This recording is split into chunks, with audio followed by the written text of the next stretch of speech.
Hello and welcome to the Coding Hub. Today we are going to discuss the maximum absolute difference problem which is asked in Amazon. So let us first see the problem description. Uh, yeah, so you are given an array of n integers a1, a2 up to an, and we have to return the maximum value of I comma j, f of I comma j. It's a function, and that is ai minus aj modulus plus I minus j, where modulus represent the absolute value of x. सो ये जो function है हमें इसे इसकी maximum value को return करना है for an given array A. और यहाँ पे उन्होंने एक एग्जांपल दे रखा है कि अगर 1 3 -1 है तो मैक्सिमम वैल्यू 5 होगी। सो अब हम लोग इस प्रॉब्लम के सोल्यूशन को देखते हैं।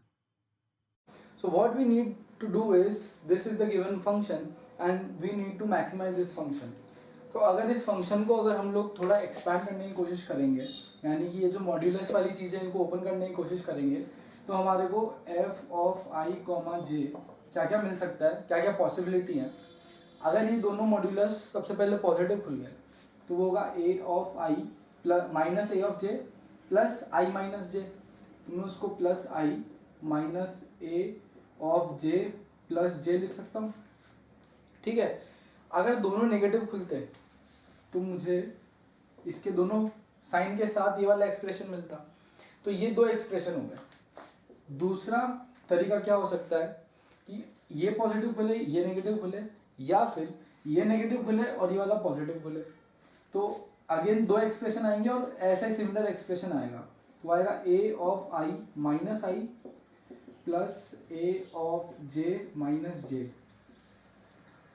ठीक है, ये वाला एक्सप्रेशन समझ रहे हो, यहाँ पे माइनस साइन आएगा। ठीक है, क्योंकि इन दोनों का साइन तो हमेशा अपोजिट ही है। तो इसके आगे भी हम लोग क्या लगा देंगे, प्लस माइनस। तो बेसिकली ये दो तरह तरह के हमारे पास एक्सप्रेशन है और मुझे इसको यूज करते हुए इस फंक्शन को मैक्सिमाइज करना है। तो यहाँ पे देखो, थोड़ा ध्यान से देखोगे तो ये और ये जो फॉर्म है वो सेम है और ये फॉर्म जो है वो सेम है। तो इसको मैं और कैसे लिख सकता हूँ कि भाई अगर मेरे पास ये वाला एक्सप्रेशन आता है तो मैं इस एक्सप्रेशन की मैक्सिमम वैल्यू कैसे कैलकुलेट करूंगा। मैंने एक फंक्शन डिफाइन किया F of R is equal to A of R plus R. मेरे पास एरे है और मैंने ये वाला फंक्शन एस्टैब्लिश किया F one of R is A of R plus R. अब मैंने आर को जो है वो 1 2 3 अप टू एन जो कि एरे की साइज है वो इनपुट किया। तो मेरे पास surely A of R plus R इसकी एक मैक्सिमम वैल्यू आएगी और एक मिनिमम वैल्यू आएगी। ये मैं आराम से कैलकुलेट कर सकता हूँ। तो इनका जो डिफरेंस है वो ये होगा, है ना। बेसिकली हमें इस एक्सप्रेशन में क्या करना है, इसको मैक्सिमाइज करना है। इसको मैक्सिमाइज करना है मतलब इसको मैक्सिमाइज करना है। इसको मैक्सिमाइज करना है मतलब इस एक्सप्रेशन, जो दोनों एक्सप्रेशन सेम है, मैक्सिमम वैल्यू यहाँ रख दूँ मिनिमम वैल्यू यहाँ रख दूँ तो उनका डिफरेंस जो होगा वो मैक्सिमाइज हो जाएगा। सिमिलरली अगर मैं F two of R is equal to A of R minus R लूँ, ठीक है, और इसमें भी आर की वैल्यू 1 से एंड करूँ तो मुझे एक मैक्सिमम वैल्यू मिलेगी और मिनिमम वैल्यू मिलेगी। तो इनका जो डिफरेंस होगा मैक्सिमम माइनस मिनिमम, ये जो चीज़ होगी वो यही होगी। तो इस एक्सप्रेशन को कैलकुलेट ना करते हुए मैं दो फंक्शन कैलकुलेट करूंगा। ठीक है, इनकी मैक्सिमम और मिनिमम वैल्यू निकालूंगा आर 1 2 3 अप टू एन तक। ठीक है, और उन मैक्सिमम और मिनिमम का डिफरेंस ले लूंगा तो मुझे इन दोनों एक्सप्रेशन की अलग अलग वैल्यू मिल जाएगी। ठीक है, अब इन दोनों में से कोई एक ही वैल्यू इसका आंसर होगा, है ना।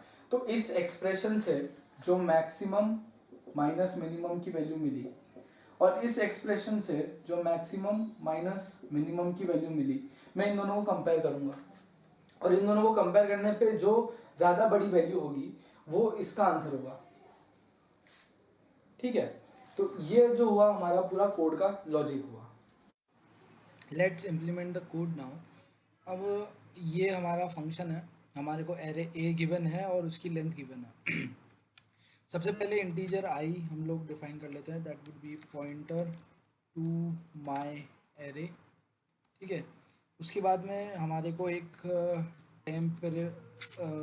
टेम वेरिएबल चाहिए रहेगा, it's just variable, temporary variable. Then हम लोगों को डिफाइन क्या करना पड़ेगा, हम लोगों ने दो फंक्शन बनाए थे, F of R one, F of R to.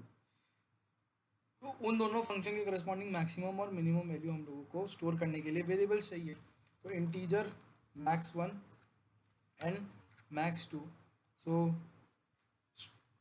stores the maximum value of the functions, and integer minimum 1 minimum 2 would store the minimum values। ठीक है, तो ये हमारे वेरिएबल सारे डिफाइन हो गए। Now we come to initializations. वे हम लोग किसको क्या इनिशियलाइज करें। ठीक है, तो आई और टेम्प तो हम लोग इनिशियलाइज करेंगे नहीं, क्योंकि आई तो सीधा फॉर लूप में इनिशियलाइज हो जाएगा और टेम्प हम लोग फॉर लूप के अंदर वैल्यू स्टोर कर लेंगे। तो मैक्स वन जो है उसको हम लोग ज़ीरो करेंगे और मैक्स टू जो है उसको भी हम लोग ज़ीरो करेंगे।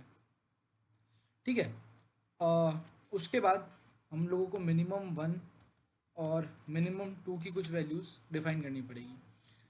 अब देखो ऐसा है कि मिनिमम वैल्यू जब हम लोग फॉर लूप में चल रहे होंगे तो हम लोगों को सबसे फर्स्ट इटरेशन में मिनिमम वैल्यू को कंपेयर करना पड़ेगा किसी चीज़ से।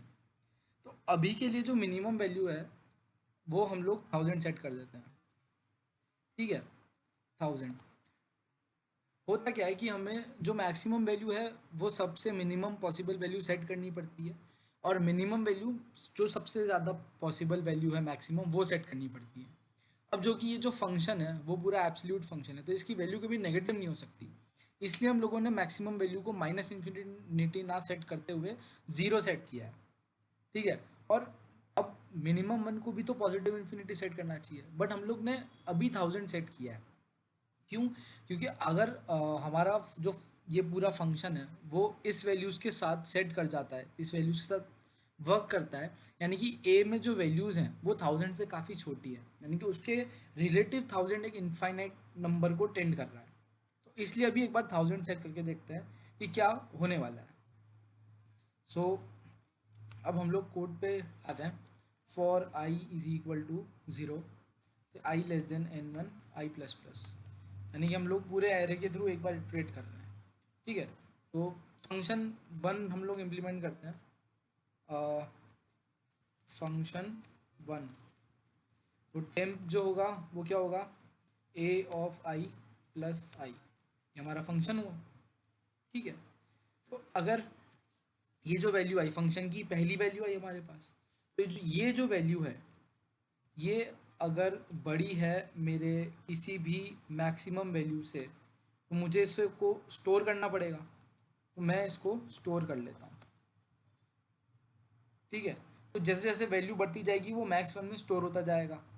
अब किसी एक इटरेशन में मान लीजिए कि अभी तक की जो मैक्सिमम वन की वैल्यू है वो है 5, और अगले इटरेशन में टेम की वैल्यू आई 3, तो 3 ग्रेटर देन 5 ये स्टेटमेंट फॉल्स हो जाएगा, तो हमारा जो मैक्सिमम वन है वो अपडेट ही नहीं होगा।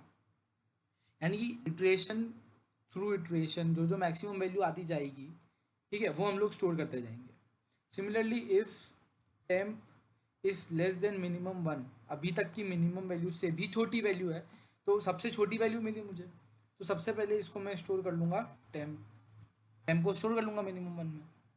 तो ये हमारा फंक्शन वन कंप्लीट हो गया, और फंक्शन वन की हमें मैक्सिमम और मिनिमम वैल्यू पता लग गई। सिमिलरली अब हम लोग फंक्शन टू इम्प्लीमेंट करते हैं। तो वापिस से टेम्प, क्योंकि एक टेम्प्रेरी फंक्शन है और एक बार ये इटरेट हो गया ना तो हमें टेम्प का कोई यूज़ नहीं रहेगा, इसलिए टेम्प वापस से यूज़ कर रहे हैं। Temp is equal to A of I minus I, ये हमारा क्या है, दूसरा फंक्शन है। Similarly if temp is greater than maximum two, क्योंकि maximum two is corresponding to the function two, इसलिए मैक्सिमम टू लिखेंगे आप। अगर टेम्प बड़ा होगा यानी कि मुझे इसे स्टोर करने की ज़रूरत है, तो इसको मैं स्टोर कर लेता हूँ। Similarly if temp is less than minimum two, यानी कि मुझे अभी तक के मिनिमम वैल्यू से एक और मिनिमम वैल्यू मिली है, तो आई शुड स्टोर इट, सो ये मैंने स्टोर कर लिया। अब क्या करना पड़ेगा, अपने पास दोनों फंक्शन जो हमने डिफाइन किए तो इसकी मैक्सिमम मिनिमम वैल्यू आ गई, तो अब इनका डिफरेंस देखते हैं। तो मैक्सिमम 1 माइनस मिनिमम 1 ये एक नंबर हुआ, और मैक्सिमम 2 माइनस मिनिमम 2 ये हमारा दूसरा नंबर हुआ। हमें क्या करना है, इसका मैक्सिमम वैल्यू निकालनी है और उसको स्टोर करनी है, क्योंकि जैसे फंक्शन 1 के ख़त्म होने के बाद टेम्प किसी काम का नहीं था, वैसे ही फंक्शन 2 के ख़त्म होने के बाद भी टेम्प किसी काम का नहीं, तो यहाँ पे भी टेम्प हम लोग का रहता है। आप चाहो तो यहाँ पे टेम्प 1, यहाँ पे टेम्प 2 और यहाँ पे टेम्प 3 यूज़ कर सकते हो, बट उसका कोई ज़्यादा बेनिफिट रहेगा नहीं। ठीक है, मेमोरी सेव कर रहे हैं हम लोग, हालांकि कोड बहुत छोटा है, फिर भी हम लोग टेम्प का यूज़ कर रहे हैं।